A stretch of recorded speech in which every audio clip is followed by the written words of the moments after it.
한동훈 비대위원장, 윤석열 대통령뿐 아니라 많은 사람들이 지금 지켜보고 있죠. 모두의 관심이 쏠려 있는 사람입니다. 한동훈 비대위원장. 다음 기사를 좀 이어서 보겠습니다. 한동훈의 속도전에 쏠린 눈. 사실 속도전 하지 않아도 늘 쏠려 있었죠. 지난 1년 내내 쏠려 있었습니다. 근데 심지어 이젠 속도전을 하고 있다. 뭘 속도를 내고 있느냐. 비대위원장에 오고 아까 제가 잠깐 같이 영상으로도 봤습니다만 이재명 대표 피습 사건 관련해서 발빠르게 우리가 이러면 안 됩니다. 동료 시민을 얘기를 하면서 얘기를 했고요. 그리고 더불어서 어제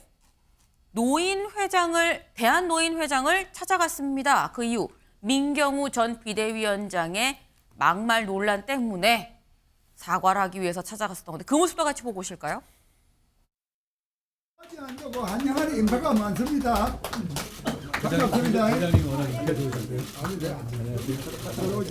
저희가 처음 출범하는 과정에서 본의 아니게 마음 아프게 해드린 점에 대해서 제가 제 책임입니다. 제가 정말 죄송하다는 말씀을 어르신들께 드립니다. 그런 노인한테 공을 취하하고 상을 줘야 될 텐데 그 노인을 빨리 죽으라 하면 그게 배량만 아닙니까? 그게. 어째 그런 사람을 뽑았어요, 뽑기를. 저희가 이제 그 당 내외에 처음 그 외부의 단체를 방문한 것은 제가 오늘 처음입니다.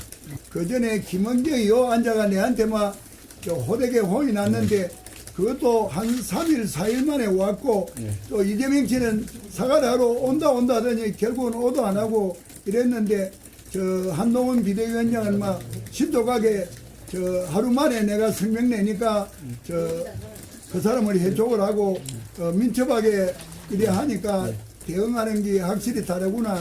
젊은 분이 다르고 이래서 국민의힘이 희망이 좀 있겠다 이런 느낌이 들어요. 고맙습니다. 네, 지금 노인 회장이 민주당의 전 김은경 혁신위원장 얘기도 꺼냈습니다. 근데 혹시 좀 보면 느끼는 게 장 변호사님 약간 김은경 혁신위원장도 사과하러 갔었거든요. 네. 근데 그때랑 지금 좀 분위기가 사뭇 다르다라는 느낌이 좀 듭니다. 그렇죠. 그냥 보기에도 국민들께서 보시기에도 저 영상이 지금 비교가 되고 있는데요.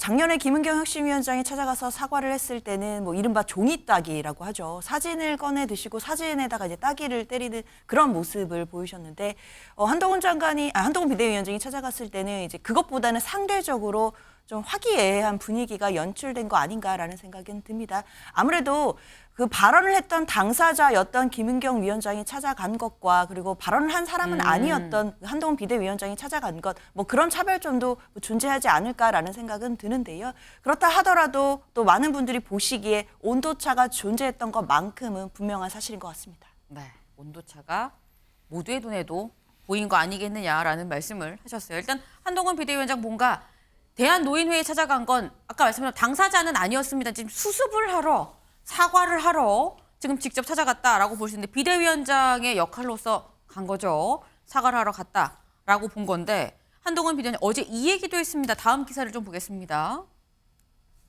한동훈 인재영입 위원장 직접 맡는다. 당 쇄신 드라이브. 인재영입 위원장도 본인이 직접 맡겠다라고 얘기를 했습니다. 근데 그렇다고 하면 최진영 변호사님, 사실 인재를 영입을 하려면 안에 있는 사람을 빼야지 그 자리에 영입한 사람을 둘 거 아닙니까? 당 쇄신 드라이브 결국 한동훈 영입위원장발 물갈이가 시작되는 거 아니겠느냐라는 시각이 있어요. 어디건 네. 뭔가 국민들한테 신속하게 보여드리겠다라고 취임사에서 얘기했습니다. 네. 국민의 합리적인 비판에 대해서 바로바로 받아들이고 바로바로 바꾸자. 민주당과는 뭔가 달라야 되지 않겠냐 그런 메시지를 했는데요. 네. 이번 얘기한 것처럼 한동훈 장관 또한 인재 영입을 통해 가지고 물갈이 상당 부분 이루어질 가능성이 높다고 봅니다. 다만 이철규 인재 영입위원장을 같이 하기 때문에 네. 이 신규 어떻게 보면 그 수혈과 또 기존에 있던 분들에 대해서 옥석을 가리겠다라는 그런 의지를 신구 조화를 가리겠다라는 의지를 확실히 보여준 것 같습니다. 신구 조화가 좀 방점 아니겠느냐. 이철규 위원장이 같이 공동 인재영입위원장으로서 활동을 하기 때문에 신구 조화로 봐야 된다. 무조건적인 물갈이는 아닐 거다라고 일단 말씀을 하셨어요. 일단 뭔가 변화가 있긴 있을 것으로 보이는 상황입니다. 그런데 이런 한동훈 비대위원장에 대해서 이런 평가도 있습니다. 다음 기사 볼까요? 네. 공격 강하고 수비는 약한 지명타자 한동훈입니다. 네. 지명타자 한동훈이다라는 얘기가 나왔죠.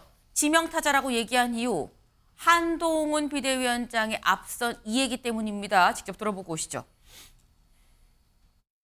9회 말 투아웃에 투 스트라이크면 원하는 공 들어오지 않아도 스트라이크인지 볼인지 애매해도 후회 없이 휘둘러야 한다고 생각합니다. 국민의 상식과 국민의 생각이라는 나침반을 가지고 앞장서려고 합니다. 그 나침반만으로는 그 길 곳곳에 있을 사막이나 골짜기를 다 알 수는 없겠지만 지지해 주시는 의견 못지않게 비판해 주시는 다양한 의견도 경청하고 존중하면서 끝까지 계속 가보겠습니다. 네, 9회 말 투아웃 투 스트라이크면 이거는 좋든 싫든 일단 공을 쳐야 되는 거 아니겠느냐라고 본인이 얘기를 했었습니다. 그리고 그래서 자리에 온 지명타자가 한동훈 비대위원장이다라는 건데 앞부분을 봐야겠죠. 공격은 강한데 수비가 약하다라는 얘기가 신 의원님 네. 나옵니다. 이 지적 어떻게 보세요? 저도 저 칼럼 읽어봤는데요. 네. 수비에 약한 이유가 이른바 쌍특검법 처리를 대통령에게 어떤 식으로 건의할 것인가. 근데 박훈상 동아일보 정치부 차장의 네. 바람대로 그 한동훈 비대위원장이 행동하지 않기 때문에 그런 그 야당의 공격을 받아서 수비하는데 약하다. 뭐 이런 좀 평가를 내놓은 것 같은데 네. 그거는 조금 기다려 보시면 이제 뭐 어떤 결과가 나올 것이고요. 네. 근데 어제 그제 한동훈 비대위원장이 연이틀 격차 해소 네. 이 키워드를 연이틀 강조를 했습니다. 네. 격차 해소는 이제까지 보면 뭐 보수 우파의 뭐 어젠다라기보다는 진보 좌파의 어젠다처럼 생각되어 그런 기류가 좀 강했죠. 그런데 이 보수 정당의 대표가 격차 해소를 연이틀 얘기를 한다. 네.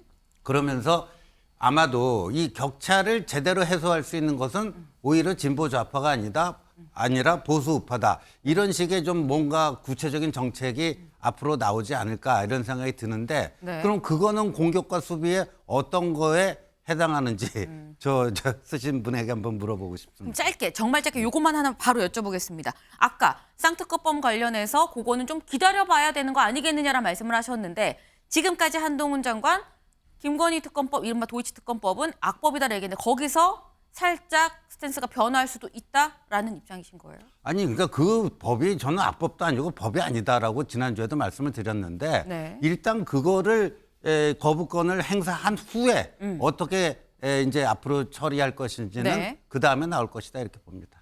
거부권을 행사할 건 맞지만 그 뒤에 어떻게 처리할지는 좀 지켜보라라는 말씀을 하셨습니다. 약간 여운이 있네요. 지켜보겠습니다. 오늘 저희가 준비한 소식 여기까지입니다. 오늘도 좋은 하루 보내세요.